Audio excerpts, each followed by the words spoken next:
Salve omnes, aujourd'hui on va parler des femmes qui ont combattu en tant que gladiateurs. On ne va pas se mentir, de nos jours, l'image de la femme combattante plaît beaucoup. Et ce, quitte à tordre parfois, un peu, voire beaucoup, la réalité historique, mais aussi, si on va plus loin, les données physiologiques, voire tout simplement le bon sens technique. J'ai bien parlé tout à l'heure de femmes qui ont combattu en tant que gladiateurs, et je n'ai pas utilisé le mot gladiatrice. En fait, tout simplement, le mot n'est pas attesté en latin. Nous avons des attestations iconographiques, textuelles, de femmes qui ont pratiqué la gladiature, mais on n'a pas de mot spécifique qui désigne ces femmes combattantes, tout simplement. Le mot gladiatrice est en fait tout simplement moderne et se réfère aux femmes qui ont pu pratiquer la gladiature. Quand je parlais des sources, effectivement, nous avons des occurrences tout à fait sérieuses et nous en avons au moins 3. Tout d'abord, il y a un bas-relief qui est actuellement exposé au British Museum de Londres et que l'on appelle le bas-relief d'Amazone et Aquileia. Tout simplement parce que ce sont les noms qui apparaissent sur ce bas-relief qui représentent effectivement 2 femmes dans la panoplie du provocateur et on peut aisément les identifier d'une part par leur coiffure relevée en chignon, mais aussi tout simplement parce que nous avons leur nom juste en dessous de leur représentation, donc il n'y a pas de doute sur le fait que ce soit des femmes gladiatrices qui sont représentées sur ce bas-relief. On a également une petite statuette en bronze qui se trouve à Hambourg, où on a une jeune femme qui est représentée. Alors c'est indéniable déjà parce qu'il y a la coiffe en chignon qui est une coiffe féminine dans l'Antiquité romaine, mais aussi on voit bien qu'elle a des seins tout simplement sur la poitrine, donc on n'a pas de doute sur le fait qu'il s'agisse d'une femme, et elle est représentée en train de lever une arme, et sur cette arme, en fait, on peut constater qu'il y a un pommeau, c'est-à-dire qu'elle serait peut-être en train de lever une sicca supina, tout simplement parce que le métal qui forme la lame de l'arme qu'elle est en train de tenir est courbé. Alors là, il y aurait peut-être une réserve à émettre, tout simplement qu'en fait le bronze est abîmé et donc elle ne serait pas en train de tenir une sicca supina, mais au moins un puglio. Bon, ce n'est pas très grave, en tout cas on voit bien qu'il y a un pommeau, donc elle tient bien une arme, très certainement un puglio de gladiateur. Et ce qui va dans le sens aussi du fait que c'est très certainement une gladiatrice, eh bien c'est tout simplement qu'elle porte le pagne des gladiateurs et que sur l'une de ses jambes, elles sont toutes les deux mutilées, hein, sur ce bronze, on ne voit pas grand chose. Il y a des bandelettes qui protègent le genou et elles sont attestées sur certaines représentations de gladiateurs masculins. Ensuite, on a une autre occurrence parfaitement sérieuse, cette fois-ci elle est textuelle. On la trouve chez Suétone dans la vie de Domitien, et plus exactement au chapitre 4, premier paragraphe. On a effectivement le mot fémina. Alors dans le texte, il est au génitif pluriel, mais ça ne change rien à notre propos. Et il est aussi précédé, je vais y revenir, sur des mots sed et, c'est-à-dire comprendre sed etiam. Donc il faudrait traduire le texte, et même des femmes. C'est-à-dire que dans ce passage, Suétone est en train de décrire des Munera, et il précise que même des femmes ont combattu. Le mot fémina ici a tout son sens, puisqu'il désigne en fait les représentantes du sexe féminin. C'est une indication biologique pour parler de la femme romaine. Donc de nos jours on parlerait plutôt du genre, mais attention, pas n'importe lequel. Il s'agit de la femme romaine insérée dans la société, respectable, et dans ce cas on utiliserait le mot mulier. Or c'est bien le mot femina qu'il utilise et pas le mot mulier. Donc on a une attestation comme quoi des femmes ont bien combattu en tant que gladiatrices, même si le mot gladiatrice n'est pas attesté dans les textes. En effet, il faut rappeler quelque chose. Cela vaut pour les hommes, mais cela vaut a fortiori pour les femmes. Dans l'arène, du moment que l'on y descend, en fait, on est frappé automatiquement d'infamia, c'est-à-dire que l'on perd ses droits civiques. Ainsi, tout honnête homme et encore plus toute honnête femme ne descendrait pas comme ça sur la piste pour combattre et se montrer en spectacle. Donc par conséquent, c'est sûr que ce sont des feminae, mais il n'y a aucune chance qu'il s'agisse en fait de mulieres. Donc voilà pour les sources qui sont solides et pour lesquelles les femmes sont bien attestées en tant que combattantes dans la pratique gladiatorienne.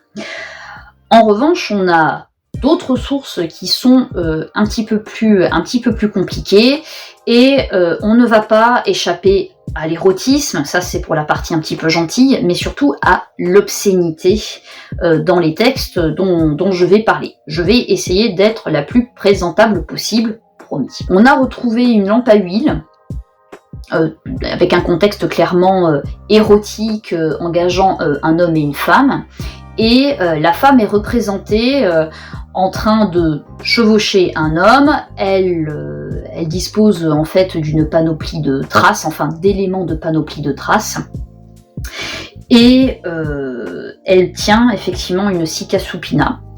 Et la façon dont elle est positionnée laisse aisément comprendre qu'en fait la sica supina est une métaphore pour toute autre chose.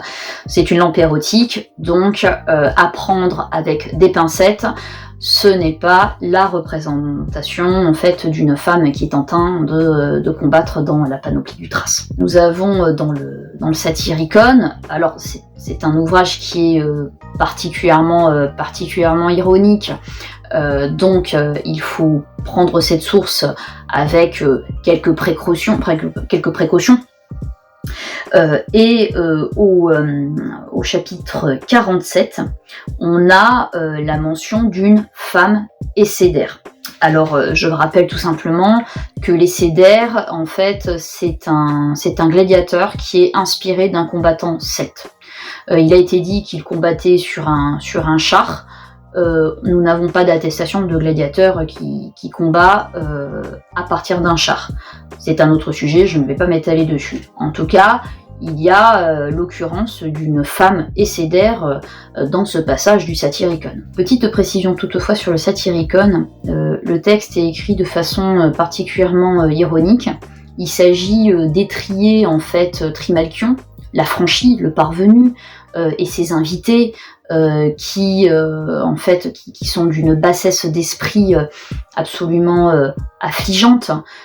Donc par conséquent, la référence à cette femme essédère, il ne faut pas la prendre pour argent comptant, tout simplement parce que le contexte de l'œuvre ne le permet pas. Toutefois, on va quand même essayer d'aller voir ce qui en est dit. Donc cette occurrence de femme essédère, je la prendrai vraiment avec beaucoup de précaution. Tout simplement parce que en fait c'est peut-être la référence au char tiré par des chevaux. La femme est souvent représentée, souvent évoquée comme ayant un appétit sexuel qu'un simple mortel aurait bien du mal à combler. Et dans ce cas, Je pense que là, en fait, la plaisanterie est obscène, tout simplement, si tant est qu'on puisse parler de plaisanterie. C'est une référence obscène. En fait, la femme excédère serait plutôt attirée par les étalons qui tirent le char afin de combler un appétit sexuel qui serait insatiable. Je pense qu'il faudrait plutôt l'interpréter dans un sens obscène, vulgaire, que vraiment comme une référence à une femme combattante. Alors nous avons quand même un champion de la vulgarité et de l'obscénité, il s'agit de Juvénal. On peut retrouver un très très long passage absolument misogyne sur une certaine Épia Lalloudia, je vais revenir sur ce mot plus tard, qui court après un gladiateur proche de la retraite, et très certainement, en fait, il faut peut-être l'interpréter comme ça, en fait, faute de pouvoir s'en procurer un plus jeune. Voilà, elle est obligée de baisser un petit peu ses standards parce qu'elle ne pourrait plus se permettre de courir après les jeunes gladiateurs. On a toujours au livre 6 la description en fait de pièces d'armaturae, en fait de panoplies de gladiateurs qui sont disposées en fait dans les armoires, dans les chambres des épouses de ceux justement dont Juvénal se moque. Comment l'interpréter ?